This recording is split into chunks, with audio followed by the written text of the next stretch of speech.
Hello everyone, welcome back to the science for defence. आज हम start करेंगे oscillation यानी दोलन का पार्ट थर्ड।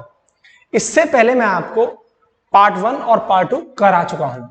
लास्ट पार्ट के अंदर मैंने आपको समझाया था एसएचएम में यानी सरल आवर्त गति में वेलोसिटी यानी वेग की क्या इक्वेशन होगी, एक्सेलरेशन यानी त्वरण की क्या इक्वेशन होगी, और एनर्जी इन एसएचएम सरल आवर्त गति में ऊर्जा क्या होगी। ऊर्जा के अंदर मैं आपको तीन चीजें कराई थी, काइनेटिक एनर्जी यानी गतिज ऊर्जा, पोटेंशियल एनर्जी यानी स्थित ऊर्जा, और टोटल एनर्जी यानी मैकेनिकल एनर्जी यांत्रिक ऊर्जा या कुल ऊर्जा। फिर मैंने आपको काइनेटिक एनर्जी और पोटेंशियल एनर्जी और टोटल एनर्जी पर ग्राफ कराया था, ग्राफ समझाया था। ठीक है, तो ये मैं आपको पार्ट सेकंड के अंदर एसएचएम के पार्ट सेकंड के अंदर आपको समझा चुका हूं। अगर आपने वो वीडियो नहीं देखा है तो यूट्यूब बार में सर्च कर लेना oscillation part second science for defence. ठीक है, तो मैं थोड़ा सा मैं रिवाइज करा दूं क्योंकि आज जो मैं टॉपिक कराने जा रहा हूं उसका कुछ इंपॉर्टेंस है कि हमें पता होना चाहिए कि मीन पोजीशन पर डिस्प्लेसमेंट, वेलोसिटी या एक्सेलरेशन एक्सट्रीम पॉइंट पर क्या होगा। तो थोड़ा सा मैंने जो पढ़ाया था तुमको वो मैं एक बार रिवाइज करा देता हूं, उसके बाद चीजें हम स्टार्ट करेंगे। देखो, मैंने आपके सामने सिंपल पेंडुलम यानी सरल लोलक का एक फिगर बनाया था। ठीक है, फिगर ये था।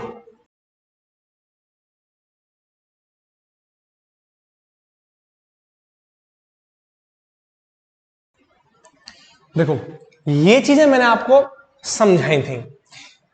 अभी मैंने डिस्प्लेसमेंट, वेलोसिटी, वेग और एक्सेलरेशन के बारे में लिखा है, और आपको काइनेटिक एनर्जी, गतिज ऊर्जा, ठीक है, पोटेंशियल एनर्जी, स्थित ऊर्जा, टोटल एनर्जी, कुल ऊर्जा, ये सब भी समझाया था। लेकिन अभी जो मुझे जरूरत है, तो मैं जो आगे कॉन्सेप्ट सिखाना है वो इन तीन बातों की जरूरत है, इसलिए मैंने ये तीन बातें ही लिखी हैं। मैंने आपको बताया था कि मीन पोजीशन यानी माध्य स्थिति पर पार्टिकल का जो डिस्प्लेसमेंट होता है, जो विस्थापन होता है, वो कितना होता है, 0। और मेरे भाई इधर कितना होता है, x बराबर माइनस है, और एक्सट्रीम पोजीशन पर इधर कितना होता है, प्लस है। यहां मीन पोजीशन पर मैक्सिमम होती है वेलोसिटी, वेग अत्यधिक होता है, वो कितना होता है, e ओमेगा। एक्सट्रीम पॉइंट पर इधर कितना होता है, 0। ठीक है, और एक्सेलरेशन आपको पता है यहां मीन पोजीशन पर कितना होता है, 0। ये सारी चीजें मैं आपको समझाई थी। कल के लेक्चर के अंदर मैंने आपको बताया था कि एसएचएम क्या होता है, सरल आवर्त गति किसे कहते हैं।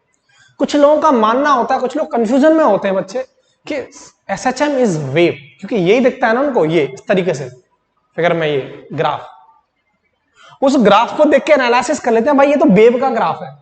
आप सही हैं, लेकिन एसएचएम वेव नहीं है। ग्राफ तो आप किसी का भी ड्रॉ कर सकते हो। एसएचएम है क्या?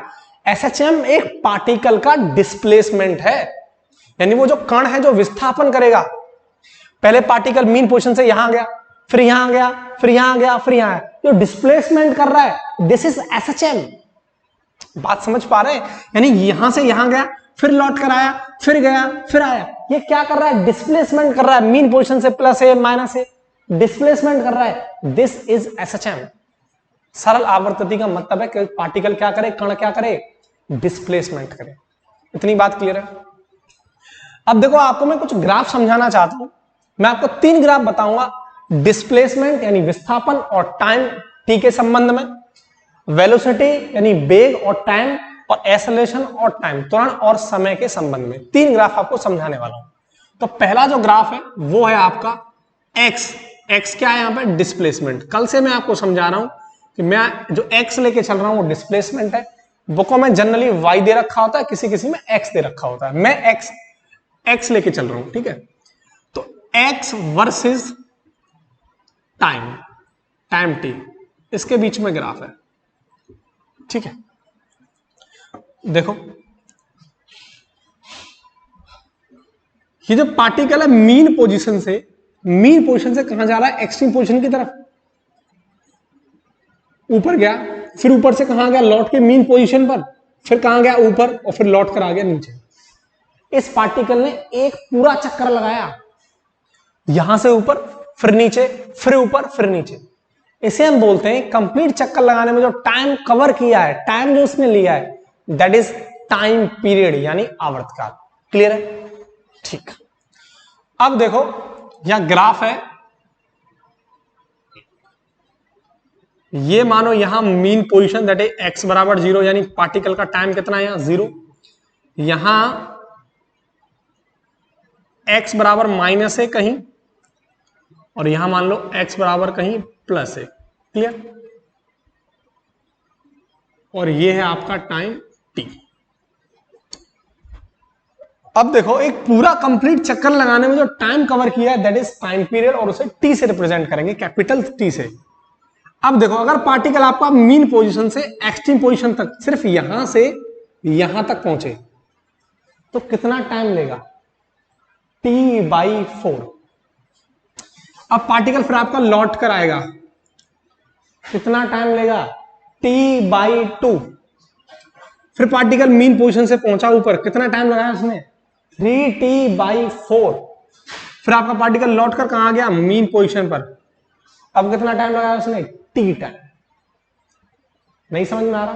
कोई दिक्कत नहीं है, आपने इनवर्स ट्रिगोनोमेट्री तो पढ़ी है, हम वहां साइन और कॉस के कुछ ग्राफ पढ़ते हैं, साइन कॉस टेन के ग्राफ पढ़ते हैं, वही सेम चीज है मेरे भाई। हम क्या लिखते हैं? यहां देखो हमारा 0 होता है, यहां π/4 होता है, यहां π/2 होता है, यहां 3π/4 होता है, ठीक है, और यहां आपका 2π होता है।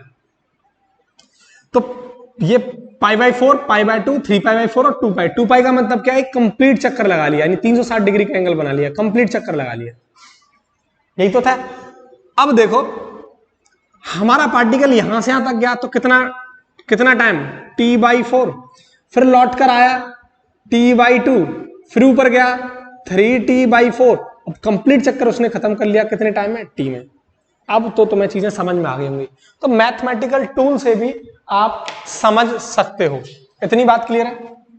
ठीक है, तो देखो यहां मैं लिख देता हूं, नंबरिंग कर देता हूं। यह आ जाएगा आपका T/4, फिर आपका T/2, फिर आपका 3T/4 और फिर आपका टाइम ये T। क्लियर? देखो अब पार्टिकल जब यहां से मीन पोजीशन से एक्सट्रीम पोजीशन की तरफ चल रहा है, तो देखो मीन पोजीशन से एक्सट्रीम पोजीशन की तरफ जब चल रहा है तो आप देखो कहां से? मीन पोजीशन से प्लस है, बढ़ रहा है पार्टिकल, यानी T/4 टाइम में उसने डिस्प्लेसमेंट कवर की कितना? करीब करीब इतना। बात समझ में आ रही है? ठीक है।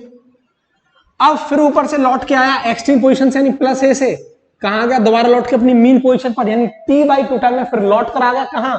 मीन पोजीशन पर, यानी यहां लौट के आ गया, ये रही आपकी मीन पोजीशन, ये लौट के आ गया। अब इसके बाद आपका पार्टिकल फिर यहां से ऊपर गया तो उसने मीन पोजीशन से कुछ ऊपर और गया, कितने टाइम में? 3T/4 में। 3T/4 में कहां गया? वो माइनस है, यानी नीचे की तरफ, ये मान लो। इसके बाद फिर आपका T टाइम में पार्टिकल दोबारा कहां लौट के आ गया? मीन पोजीशन पर, मेरे भाई यहां लौट के आ गया। ठीक है, इसको थोड़ा सा यहां बना लो, ये आपका लौट कर आ गया। अब सीधा सीधा आप ग्राफ बना लो इसका। देखो पार्टिकल पहले मीन पोजीशन से चला, यहां पहुंचा, फिर यहां पहुंचा, फिर यहां पहुंचा, फिर कहां पहुंचा? यहां। ठीक है, इसको थोड़ा सही कर लो। क्लियर? ये आपको फिगर दिखेगा, ये आपको ग्राफ दिखेगा।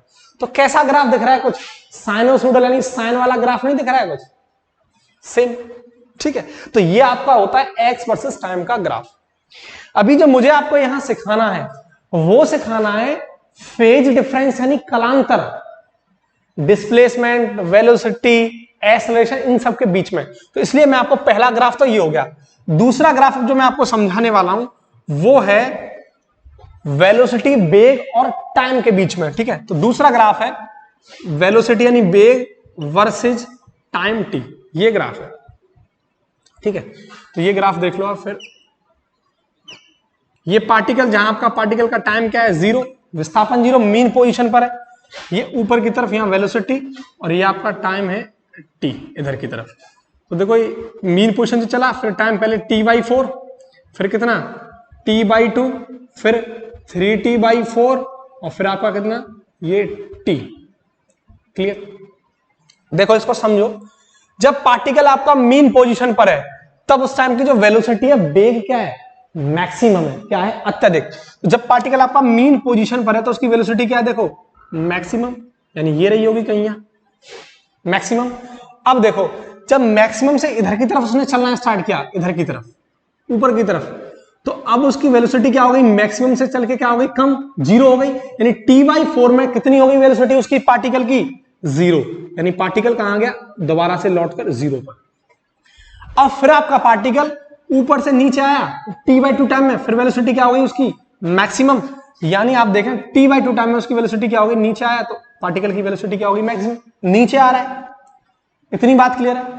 इसके बाद आपका पार्टिकल फिर मीन पोजीशन से ऊपर की तरफ जा रहा है, कितने टाइम में, t/4 टाइम में, तो वेलोसिटी कितनी हो गई, जीरो। तो भैया यहां वेलोसिटी पार्टिकल का वेग कितना हो जाएगा, जीरो। अब इसके बाद पार्टिकल फिर ऊपर से नीचे की तरफ आ रहा है, कितने टाइम में, t टाइम में, तो वेलोसिटी कितनी हो गई, मैक्सिमम। तो यहां वेलोसिटी आपकी क्या हो जाएगी, मैक्सिमम। बना दो ग्राफ। तो पार्टिकल सबसे पहले यहां डिस्प्लेस हुआ, फिर यहां, फिर यहां। ये जो आपका ग्राफ है ये आपका है वेलोसिटी वर्सेस टाइम। तो आपको कैसा ग्राफ दिख रहा है, कहां से चल रहा है, ऊपर से। तो ये भैया कैसा ग्राफ है, कॉस का ग्राफ है, कॉस जैसा ग्राफ है। इतनी बात क्लियर है।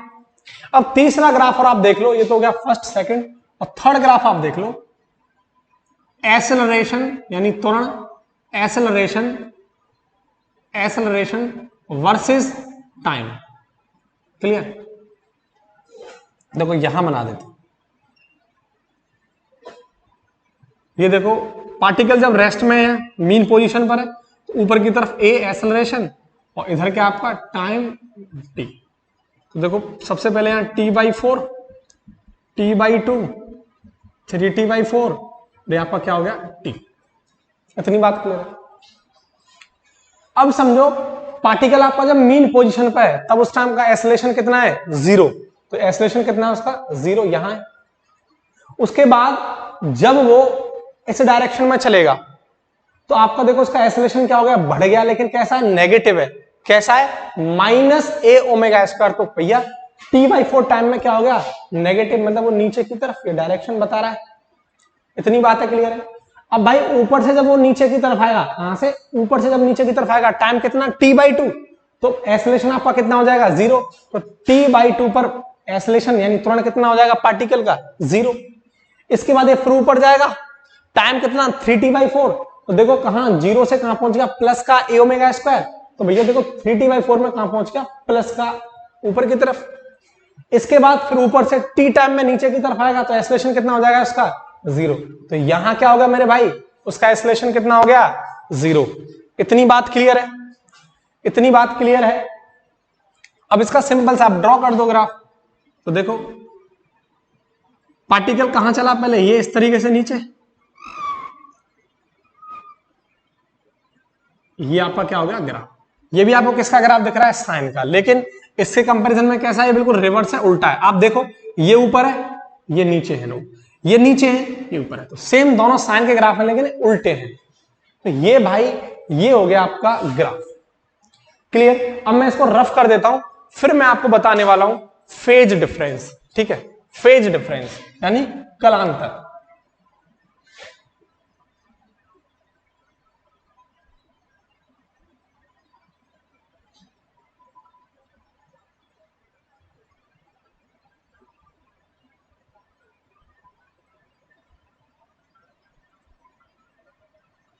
देखो पहला क्वेश्चन, यहां से 3 क्वेश्चन बनते हैं।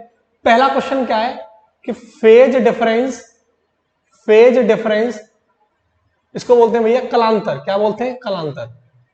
Phase difference between displacement, between विस्थापन यानी डिस्प्लेसमेंट, विस्थापन, displacement and acceleration, and acceleration. Clear. And एक काम करो, पहले वेलोसिटी के बीच में निकाल लो, एंड वेलोसिटी, एंड वेलोसिटी, वेग और विस्थापन के बीच में कलांतर आपको बताना है। तो देखो यहां पार्टिकल कहां है, मीन पोजीशन पर, ठीक है, और यहां पार्टिकल कहां है, ये आपका वेलोसिटी वाला ग्राफ है, यहां पार्टिकल कहां है, मैक्सिमम पोजीशन पर। तो आप देखो ग्राफ यहां जीरो और ये अपनी मैक्सिमम स्थिति पर है। ये साइन का ग्राफ है, ये कॉस का ग्राफ है। तो मैक्सिमम जो फेज डिफरेंस होगा वो कितना होगा, कितना होगा भाई, 90 यानी π/2। देखो ये तो अपना मीन पोजीशन जीरो पर है, मीन पोजीशन मतलब जीरो पर है, और ये कहां है पार्टिकल, ऊपर की तरफ मैक्सिमम है। तो ये जीरो और ये आपका π/2। तो फेज डिफरेंस कितना निकल के आ जाएगा, π/2। 2। इस केस में जो फेज डिफरेंस होगा वो क्या होगा, π/2। इतनी बात क्लियर है? कोई प्रॉब्लम? ठीक है। अब दूसरा केस देखो, वेलोसिटी और एक्सेलरेशन के बीच में, वेलोसिटी और एक्सेलरेशन के बीच में, तो फेज डिफरेंस बिटवीन वेलोसिटी यानी वेग एंड एक्सेलरेशन यानी त्वरण। तो देखो ये वेलोसिटी का ग्राफ है और ये आपका एक्सेलरेशन का ग्राफ है।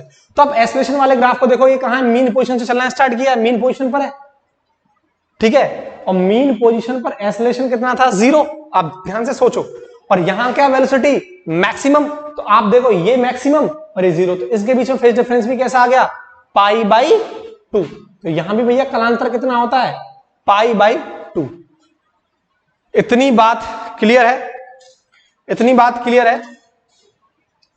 अब देखो थर्ड केस में आपको बताऊंगा कि डिस्प्लेसमेंट और एक्सेलरेशन, विस्थापन और त्वरण के बीच में कलांतर क्या होगा। तो थर्ड देख लो, फेज डिफरेंस कलांतर बिटवीन डिस्प्लेसमेंट यानी विस्थापन एंड एक्सेलरेशन यानी त्वरण। देखो ये आपका एक्सेलरेशन है और ये आपका डिस्प्लेसमेंट का ग्राफ है। देखो भैया डिस्प्लेसमेंट ये मीन पोजीशन पर, ये भी मीन पोजीशन पर, लेकिन आप देखोगे जरा ये ऊपर है ये नीचे, मतलब नोड ऊपर है ये नीचे। कहने का मतलब ये है कि ये दोनों एक दूसरे के, पूरा जो ग्राफ है वो कैसा रिवर्स है, उल्टा है। दोनों साइन के ग्राफ है लेकिन रिवर्स है, ये ऊपर की तरफ ये नीचे की तरफ, ये नीचे की तरफ ये ऊपर की तरफ, बिल्कुल जस्ट उल्टे हैं। तो उल्टा है, साइन का ग्राफ है, तो फेज डिफरेंस कितना हो जाएगा, पाई। कितना हो जाएगा, पाई। ये सीधा सीधा है। अभी यहां वेव की इक्वेशन भी लगती है, फेज डिफरेंस क्या होता है, एंगल होता है भाई, फाई से रिप्रेजेंट करते हैं इसको। मैं वेव में तुम्हें सारा क्लियर करूंगा। यहां हम थोड़ा सा पार्टिकल के डिस्प्लेसमेंट की बात कर रहे थे, यहां से क्वेश्चन बन जाता है, इसलिए मैंने तुम्हें चीजें समझाई है। जो ना जब मैं आपको वेव पढ़ाऊंगा तब आपको एक एक चीज बताऊंगा कि फेज डिफरेंस होता क्या है, क्या है। अभी के लिए इतना समझ लो आपका क्या है फेज डिफरेंस, एंगल है। क्या है, एंगल। इतनी बातें क्लियर है, तो इसको नोट कर लो। इसके बाद फिर आगे बढ़ते हैं।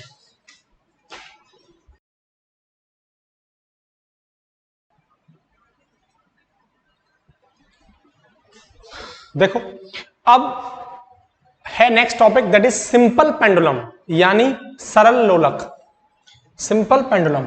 और इसमें से कॉन्सेप्चुअल क्वेश्चन बन जाते हैं। सिंपल पेंडुलम, सिंपल पेंडुलम यानी सरल लोलक, सरल लोलक। एक और पेंडुलम होता है जिसे हम बोलते हैं फिजिकल पेंडुलम, फिजिकल पेंडुलम, भौतिक लोलक, वो आपके सिलेबस में नहीं है, ठीक है, तो वो हमें नहीं पढ़ना है, ठीक है। देखो सिंपल पेंडुलम होता क्या है, उससे पहले आप एक यहां चीज समझो, टाइम पीरियड ऑफ SHM यानी सरल आवर्त गति का आवर्तकाल, सरल आवर्त गति का आवर्तकाल। SHM मैंने आपको क्या पढ़ाया था, ठीक है, SHM मैंने आपको बताया था पार्टिकल का डिस्प्लेसमेंट ही SHM होता है, कण का विस्थापन ही SHM होता है।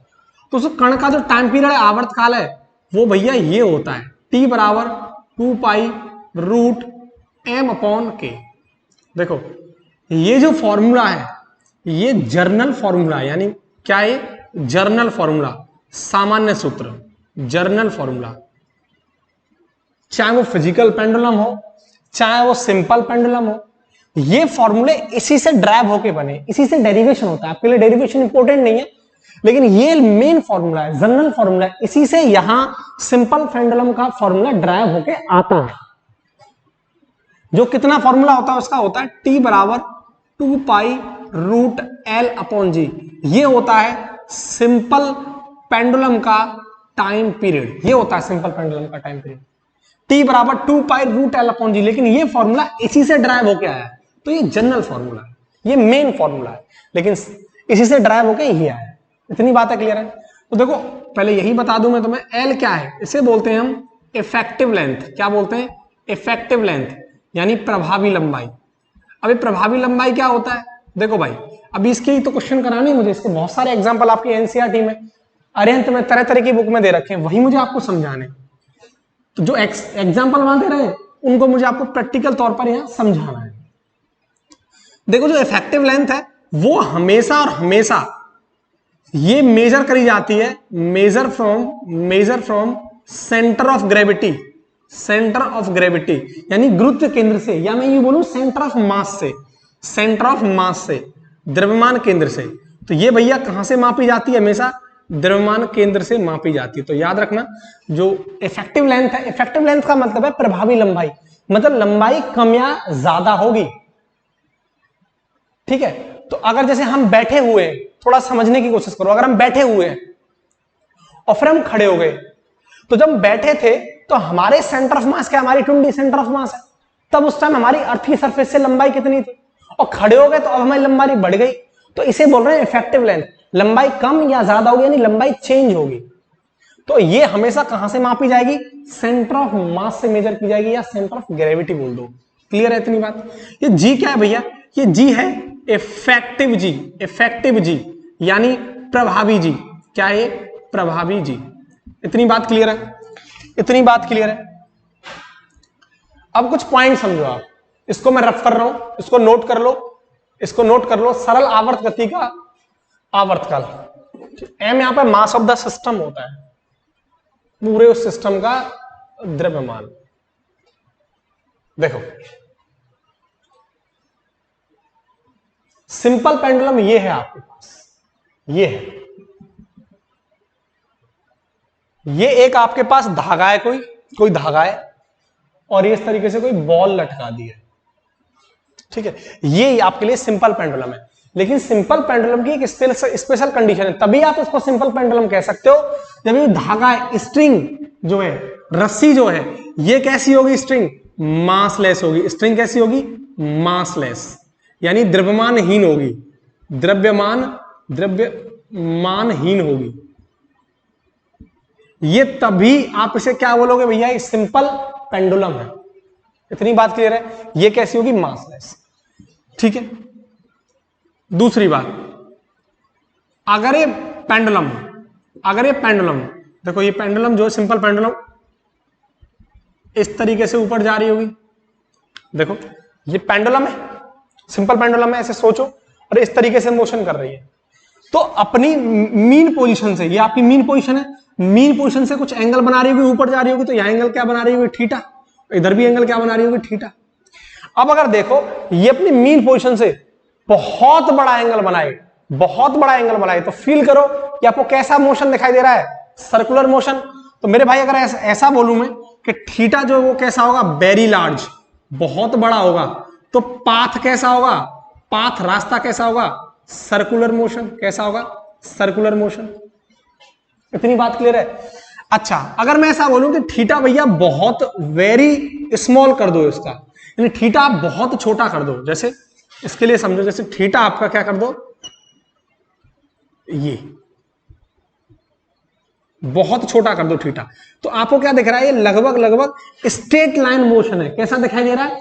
देखो बिल्कुल हल्का सा, बहुत थीटा कम, तो आपको कैसा दिखाई देगा? स्ट्रेट लाइन मोशन है। तो अगर थीटा वेरी स्मॉल कर दोगे तो पाथ कैसा हो जाएगा? सीधी रेखा में, यानी स्ट्रेट लाइन, स्ट्रेट लाइन। इतनी बात क्लियर है? जबकि एसएचएम पढ़ने के लिए मैंने आपको क्या बताया था? एसएचएम तभी होगा, एसएचएम तभी होगा जब आपका थीटा हमेशा क्या होगा? बहुत छोटा। इस केस में ये एसएचएम नहीं होगा, ये आपको मैं कंडीशन बताया था कल या परसों के लेक्चर में, परसों के लेक्चर में मैंने आपको थोड़ी सी हिंट दी थी, आपको समझाया था। लेकिन यहां फिर मैं बता दूं, थीटा बहुत छोटा है। इस बात का मतलब ये है कि तभी हम इसको क्या कह सकते हैं? तभी हम इसे एसएचएम कहेंगे, एसएचएम कहेंगे। अगर ये एंगल बड़ा हो जाएगा तो पाथ सर्कुलर हो जाएगा, फिर ये एसएचएम नहीं है, फिर ये ऑसिलेशन या पीरियडिक मोशन में आ जाएगा, आवर्त गति में आ जाएगा। अगर थीटा बहुत छोटा होगा तभी हम ये कहेंगे मोशन स्ट्रेट लाइन में, और मोशन स्ट्रेट लाइन का मतलब क्या है? SHM, simple harmonic motion. इतनी बात क्लियर है? ये पॉइंट जरूरी थे कि मास जो आपकी स्प्रिंग, जो आपकी धागा है, वो कैसा होगा? मास लेस होगा। इतनी बातें क्लियर है? मतलब ये हो गया सीधा सीधा कि जो आपका थीटा होगा वो बहुत छोटा होगा, बहुत कम होगा, तभी आप कहोगे कि ये क्या कर रही है, पेंडुलम क्या कर रही है, एसएचएम कर रही है। अदरवाइज थीटा बड़ा होगा, पाथ सर्कुलर हो जाएगा, वो ऑसिलेटरी मोशन में या पीरियोडिक मोशन में आ जाएगा, तो तब हम नहीं कहेंगे एसएचएम कर रही है। इतनी बात क्लियर है?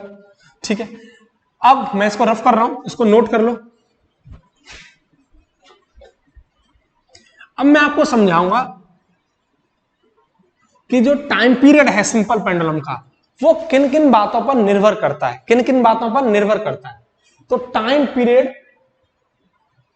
पीरियड ऑफ सिंपल पेंडुलम यानी सरल लोलक का आवर्तकाल, सिंपल पेंडुलम, सरल लोलक का आवर्तकाल, ये क्या है? टाइम पीरियड को हिंदी में क्या बोलते हैं?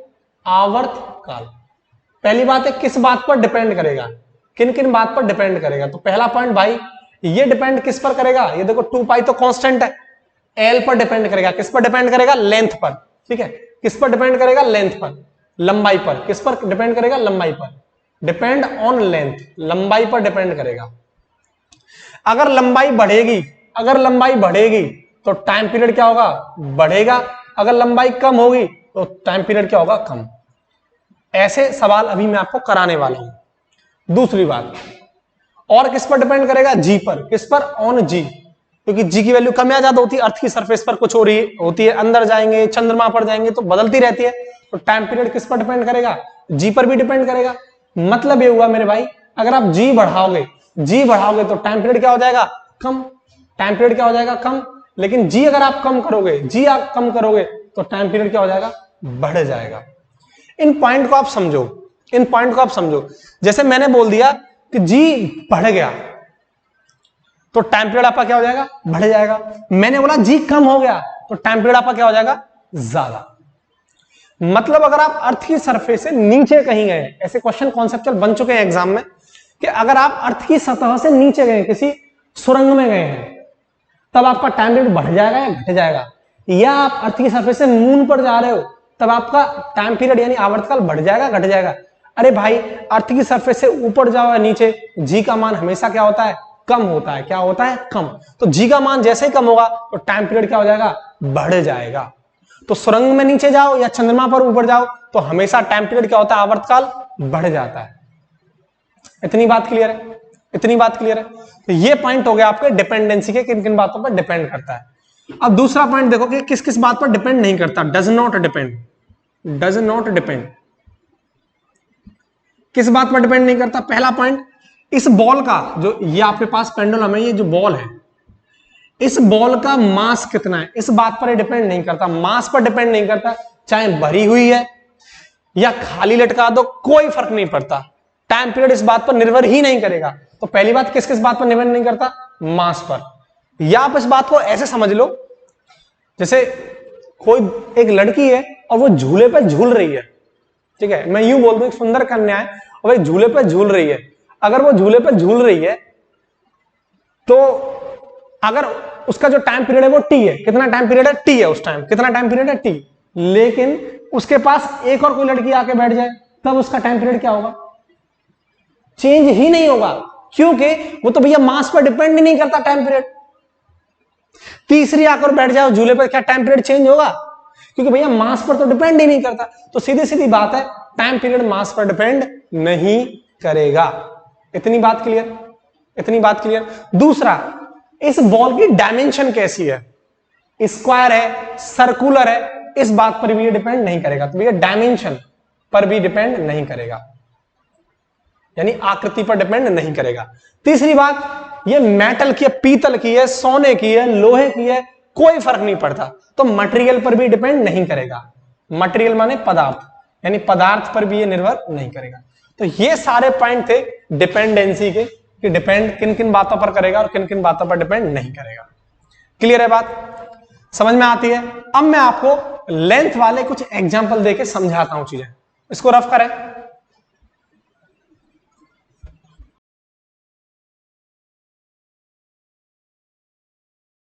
देखो भाई, पहला एग्जांपल देखो, आप आपकी किताबों में दे रखा होता है, एनसीईआरटी का एग्जांपल है, किसी भी किताब में देखोगे आपको यही एग्जांपल दिखेगा। पहला एग्जांपल क्या है? ये एक झूला है, ठीक है। और ये सॉरी ये रस्सी है और झूला, मतलब इस पर झूला ही बोलते हैं इसको, और ये तख्ती है, ठीक है। और यहां एक वही सुंदर कन्या बैठी हुई है, क्या है, ऐसे बनाओ यार इसको,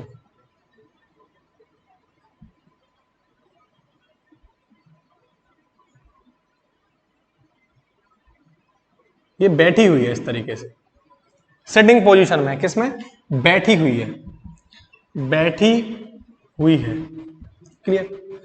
अब यही अपनी पोजीशन से खड़ी हो जाए, क्या हो जाए, खड़ी हो जाए,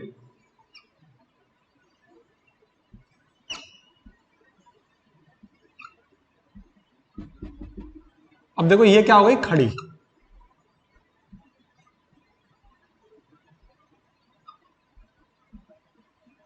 ये भाई साहब खड़ी हो गई। अब पूछ रहा है सवाल कि बताओ टाइम पीरियड, जब ये बैठी थी अब खड़ी हो गई, तो अब टाइम पीरियड इसका घट जाएगा या बढ़ जाएगा। तो मैंने आपको मेरे भाई बताया था कि टाइम पीरियड का फॉर्मूला क्या था सिंपल पेंडुलम में, 2π√L/g। तो टाइम पीरियड भैया किस पर डिपेंड करेगा, लेंथ पर। भैया दोनों अर्थ पर हैं, ऐसा नहीं है कि ये मून पर है, अर्थ पर, ऐसा तो कोई नहीं है। अर्थ पर है तो जी का तो कोई रोल ही नहीं है, दोनों के लिए सेम लगेगा। तो बात किस पर बची फिर, सिर्फ और सिर्फ लेंथ पर, लंबाई पर। इतनी बात क्लियर है। तो देखो यहां जो लंबाई है हमेशा कहां से मेजर करेंगे, लंबाई हमेशा सेंटर ऑफ मास से मेजर करेंगे, द्रव्यमान केंद्र से मेजर करेंगे। तो इसका सेंटर ऑफ मान के चलो ये है, तो इसकी लेंथ मेरे भाई L1 है। जैसे ये खड़ी हो जाएगी तो ऊपर आ गई होगी, तो लंबाई मेरे भाई क्या हो जाएगी इसकी, कम। लंबाई क्या हो जाएगी, कम।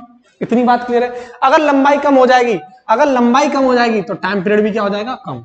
तो मेरे भाई L2 क्या हो गया, L2 आपका कम हो गया L1 से, तो आपका टाइम पीरियड क्या हो जाएगा, घट जाएगा। आवर्तकाल क्या हो जाएगा, घट जाएगा। अब इतनी बात क्लियर है।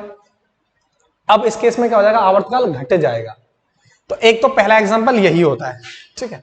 अब दूसरा एग्जांपल और आप देखो,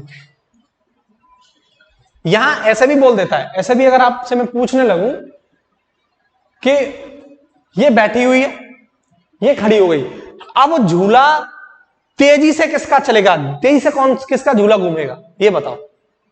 तो भैया सीधा सा एग्जांपल है, जिसका ओमेगा ज्यादा, जिसका ओमेगा कोणीय वेग ज्यादा, वो तेजी से झूलेगी। अब आप टाइम पीरियड के रिलेशन में लगा दो चीजें। ओमेगा का फॉर्मूला क्या होता है, 2π/T होता है कि नहीं होता है। तो देखो इस केस में टाइम पीरियड क्या है, कम। तो मेरे भाई टाइम पीरियड कम है तो ओमेगा क्या हो गया, ज्यादा। तो ये क्या करेगी, ये तेजी से झूलेगी। क्या करेगी, इसका झूला तेजी से चलेगा, ये याद रखना। तो इसका झूला तेजी से चलेगा। इतनी बात क्लियर है, ठीक है। तो रफ करो, दूसरा एग्जांपल देखते हैं। देखो सेकंड एग्जांपल,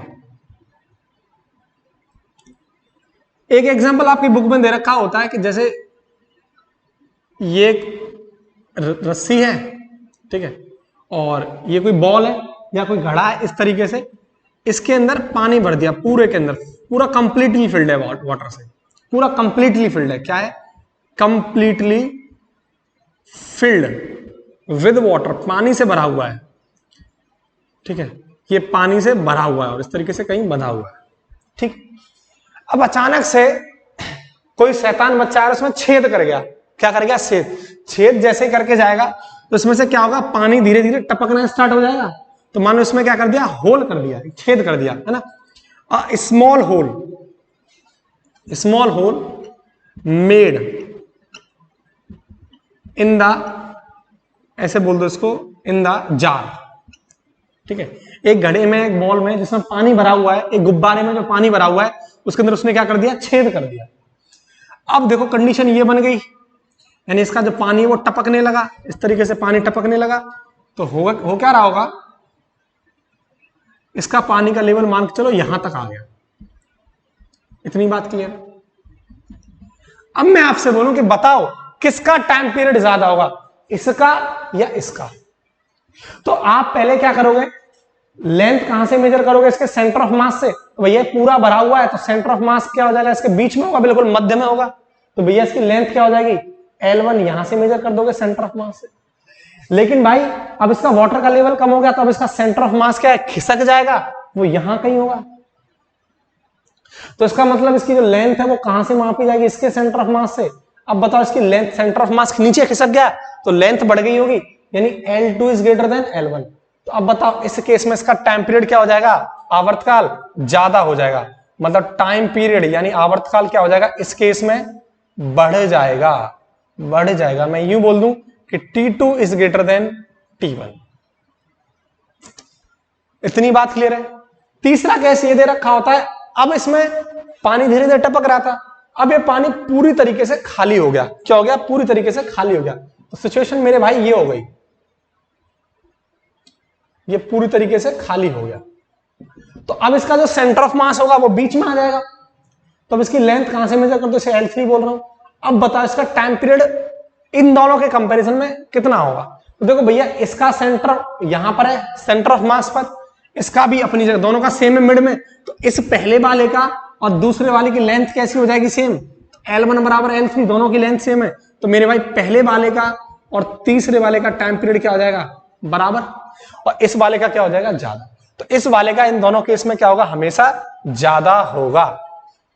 बात समझ में आ रही है, क्लियर। यही आपका एक फेमस एग्जांपल होता है, ठीक है। तो इसको नोट कर लो, इसके बाद आगे बढ़ते हैं। देखो नेक्स्ट, अब जो मैं आपको समझाने वाला हूं ये वाला टॉपिक बुक्स में क्वेश्चन की फॉर्म में दे रखा होता है। मैं चाहूंगा तो मैं डायरेक्ट उसको ऐसे ही याद कराने को बोल सकता हूं, लेकिन नहीं, आपको जब तक कॉन्सेप्ट क्लियर नहीं होगा तब तक चीजें समझ में नहीं आती। तो मैं वो कंप्लीटली उसको एक्सप्लेन करूंगा। तो केस क्या है भैया, पहला केस है इफ, यदि, इफ इलेक्ट्रिक फील्ड यानी विद्युत क्षेत्र तीव्रता, इलेक्ट्रिक फील्ड लिख लेना भाई, वैद्युत क्षेत्र तीव्रता, वैद्युत क्षेत्र तीव्रता, if electric field is applied, यानी इस बात का मतलब यह है, इस बात का मतलब यह है कि आपके पास यहां एक सिंपल पेंडुलम है। क्या है, सिंपल पेंडुलम है ये, क्लियर। और इस सिंपल पेंडुलम में यहां हमने इलेक्ट्रिक फील्ड अप्लाई कर दिया, इलेक्ट्रिक फील्ड लगा दिया, तब इसका टाइम पीरियड कम होगा या ज्यादा, ये केसेस हमें बताने। तो यहां से दो केस हम पढ़ते हैं कि जब इलेक्ट्रिक फील्ड, पहला केस क्या होता है, when electric field is upward, upward यानी जब इलेक्ट्रिक फील्ड यानी विद्युत क्षेत्र क्या हो, ऊपर की तरफ। पहला केस तो ये पढ़ते हैं। दूसरा केस हम पढ़ते हैं कि जब इलेक्ट्रिक फील्ड कहां हो, नीचे की तरफ, when electric field is downward, electric field is downward, जब इलेक्ट्रिक फील्ड कहां हो, नीचे की तरफ, ठीक है। ये दो केसेस हम पढ़ते हैं। तो पहला केस मैं आपको डिस्कस कर रहा हूं, ये वाला, when electric field is upward, A वाला, ठीक है। अब देखो ये हमारे पास बॉब है, ये पेंडुलम है। तो एक चीज बताओ, एक प्लेट ये और एक, इसको थोड़ा मैं बड़ा लिख देता हूं, एक प्लेट है, एक प्लेट है। इलेक्ट्रिक फील्ड की जो डायरेक्शन है वो कहां से कहां होती है, प्लस से माइनस की तरफ, प्लस से माइनस की तरफ। मेरे भाई बोल क्या रहा है ये पहला, कि इलेक्ट्रिक फील्ड कहां है, ऊपर की तरफ, मतलब इलेक्ट्रिक फील्ड कहां है, ऊपर की तरफ, ऊपर की डायरेक्शन में इलेक्ट्रिक फील्ड कहां है, ऊपर की तरफ। तो ऊपर की तरफ कब हो सकता है, जब हो सकता है जब आपका नीचे क्या हो, पॉजिटिव प्लेट हो, क्या हो, पॉजिटिव, और ये क्या हो आपकी नेगेटिव प्लेट हो, क्योंकि इलेक्ट्रिक फील्ड हमेशा क्या होगा, प्लस से माइनस की तरफ, प्लस से माइनस की तरफ, तभी तो हम कह सकते हैं इलेक्ट्रिक फील्ड ऊपर की तरफ। और आपकी जो बॉब है वो पॉजिटिव चार्ज है, कितनी चार्ज है, पॉजिटिव क्यू से चार्ज है। नेगेटिव क्यू भी आपको क्वेश्चन में घुमाने के लिए दे सकता है, तो वो भी चीज मैं आपसे बात करूंगा। फिलहाल के लिए बॉब कैसी है आपकी, पॉजिटिव क्यू चार्ज है।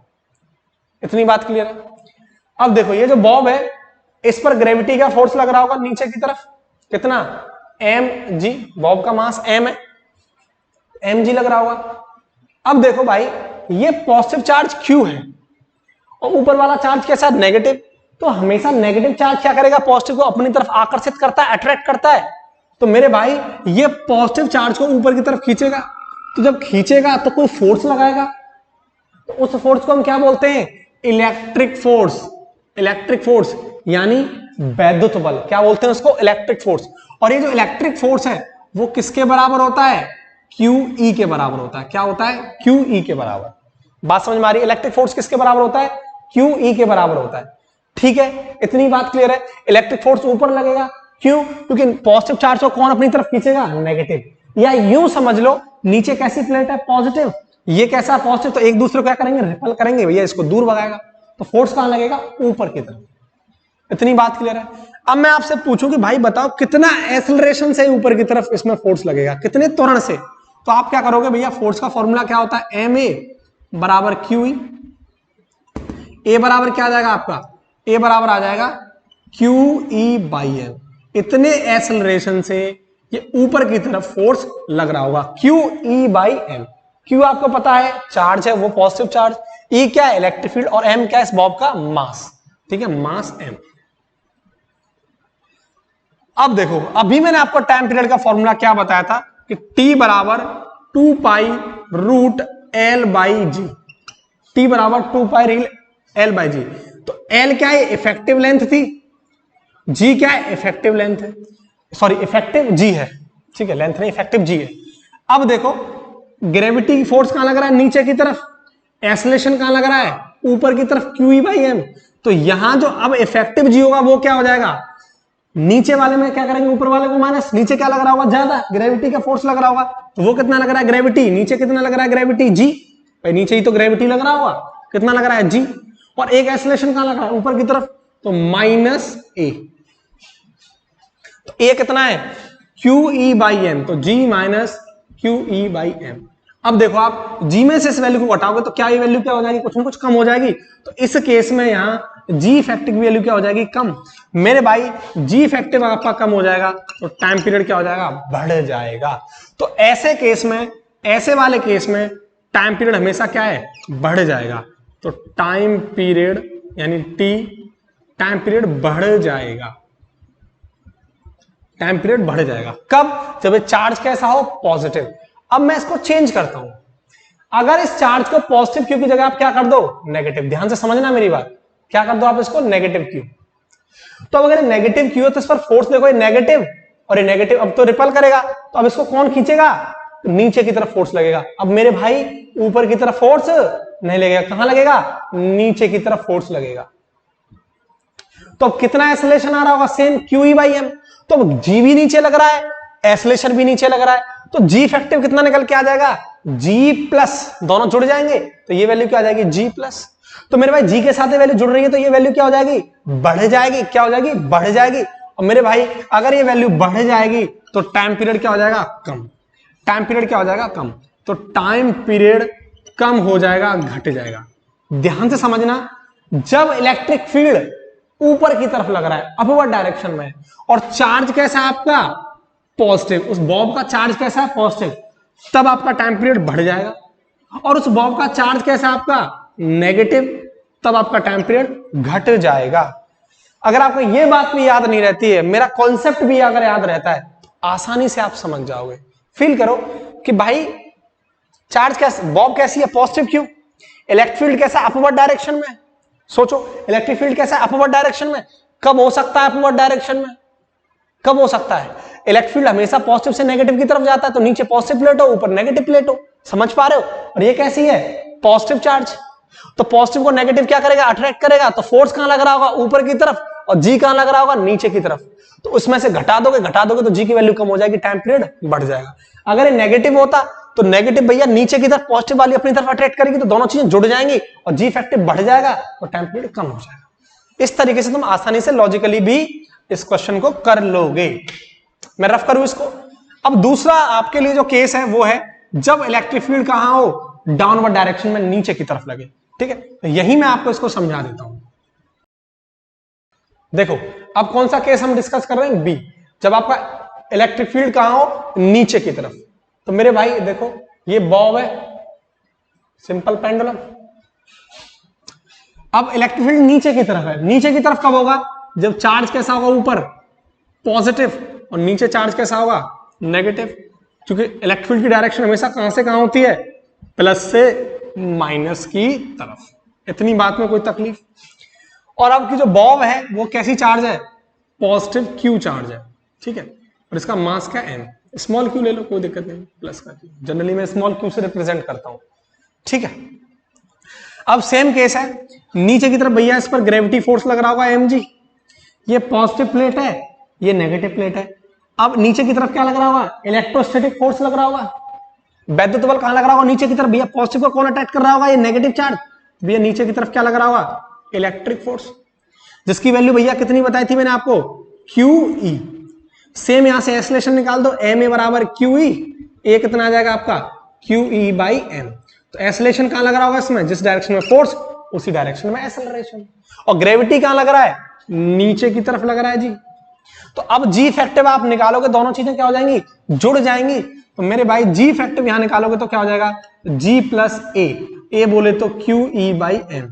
अब सोचो इस केस में जी के साथ ये ऐड हो गया तो ये बढ़ जाएगी जी इफेक्टिव की वैल्यू, तो जी इफेक्टिव मेरे भाई बढ़ जाएगा, तो टाइम पीरियड क्या हो जाएगा, कम हो जाएगा। तो इस केस में टाइम पीरियड डिक्रीज हो जाएगा, घट जाएगा, घट जाएगा। बात क्लियर है, सीधी सी बात। अब देखो दूसरा केस आप समझो, अगर ये नेगेटिव हो, क्या हो, नेगेटिव क्यू हो, नेगेटिव चार्ज हो। अब तुम समझ लो ये नेगेटिव है, अब इसको ऊपर की तरफ इसमें फोर्स लगेगा, पॉजिटिव वाली अब इसको अपनी तरफ अटैक करेगी, तो भैया ए कहां लगेगा, ऊपर की तरफ, जी लगेगा नीचे, तो ये क्या हो जाएगा, जी माइनस ए। अब इफेक्टिव क्या हो जाएगा, कम हो जाएगा, भैया जी में से कुछ घटाओगे तो वैल्यू कम हो जाएगी, कम हो जाएगी तो मेरे भैया टाइम पीरियड अब क्या हो जाएगा, बढ़ जाएगा। तो जब ये नेगेटिव प्लेट हो और इलेक्ट्रिक फील्ड डाउनवर्ड डायरेक्शन में लग रहा हो तब टाइम पीरियड बढ़ जाएगा। मेरी बातें समझ में आ रही हैं, तो उसको अच्छे से नोट्स बना लो। इतनी बातें क्लियर है, इतनी बातें क्लियर है, समझ में आ गया, ठीक है भाई, नोट कर लो। तो आज के लिए इतना ही कराऊंगा मैं आपको, क्योंकि इसके बाद जो मैं आपको कराऊंगा वो लिफ्ट के कॉन्सेप्ट कराऊंगा, है ना। लिफ्ट में सिंपल पेंडुलम डाल दो तो आवर्तकाल पर क्या प्रभाव पड़ेगा, ठीक है, ये चीजें मैं आपको नेक्स्ट वीडियो के अंदर समझाऊंगा, ठीक है।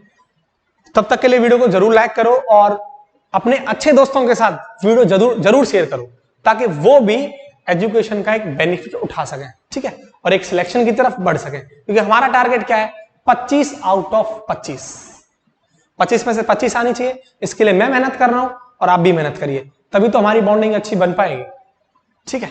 तो अगर आप चैनल पर नए तो चैनल को जरूर सब्सक्राइब करें और बेल आइकन को जरूर दबा दें, ताकि मेरी हर वीडियो की नोटिफिकेशन आपको मिल सके।